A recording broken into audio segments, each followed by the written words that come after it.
안녕하십니까. 춘천에서 전해드리겠습니다. 오늘 춘천에서 6명의 코로나19 확진 환자가 나온 것을 비롯해 도내에서 모두 14명이 확진됐습니다. 춘천 확진자 6명 가운데 2명은 유흥업소 종사자와 접촉해 자가격리받다 양성 판정을 받았고, 춘천 348번 확진자의 경우 가평지역 확진자와 접촉해 무증상 상태에서 확진됐습니다. 오늘 홍천에서도 남면거주 60대가 기침 등의 증상이 나타나 자진 검사를 받고 확진됐습니다.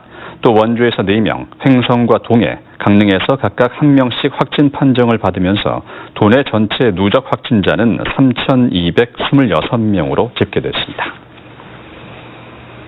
춘천시가 유흥업소를 대상으로 방역수칙 위반 여부를 조사한 결과 모두 13곳이 적발됐습니다. 춘천시는 지역에 있는 유흥업소 191곳을 점검했더니 한 공간에 5명 이상 모였거나 출입 명부를 제대로 작성하지 않는 등 모두 13곳에서 위반 사항이 적발됐다고 밝혔습니다.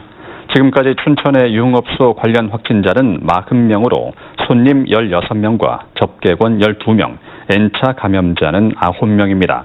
춘천시는 방역수칙 위반으로 음식점 5군데와 개인 14명도 적발했다며 유흥업소를 포함한 적발된 업소에 영업정지와 과태료 등의 처분을 내렸다고 밝혔습니다. 코로나19로 연기됐던 강원도민체전이 지난해에 이어서 올해도 취소될 전망입니다.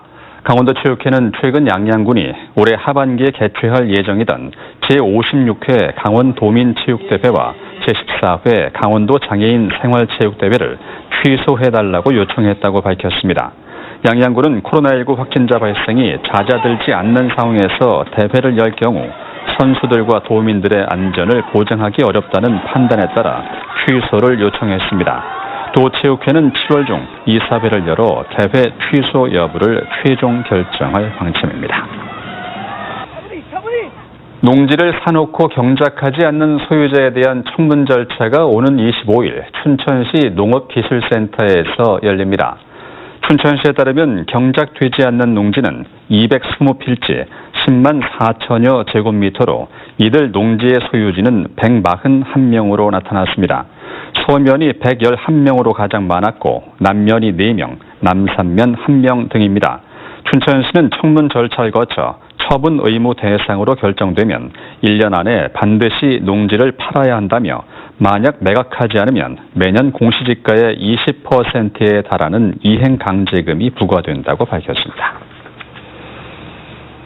춘천 캠프페이지 오염과 관련해서 춘천 시민단체는 당시 정화 작업을 책임졌던 국방부 등의 사죄를 촉구했습니다.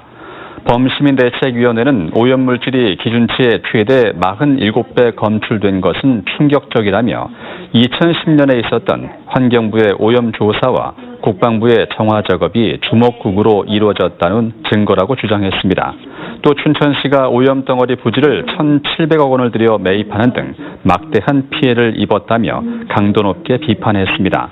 대책위는 국방부, 환경부의 사죄와 함께 시민들의 피해에 대한 보상이 이루어져야 한다고 밝혔습니다. 문이과 통합 형태의 대학 수학 능력 시험을 앞두고 첫 모의평가가 내일 치러집니다. 강원도교육청은 내일 고등학교 3학년 대상 2022학년도 대학 수학 능력 시험 모의평가를 전국 동시 실시한다고 밝혔습니다. 이번 6월 모의평가는 2022학년도 대학 수학 능력 시험 기본 계획에 따라 국어, 수학, 직업 탐구 영역은 공통 과목과 선택 과목 구조로 개편되고 사회 과학 탐구 영역은 계열 구분 없이 최대 2개 과목 선택이 가능하며 제2외국어, 한문 영역의 절대 평가가 도입됩니다. 지금까지 춘천이었습니다.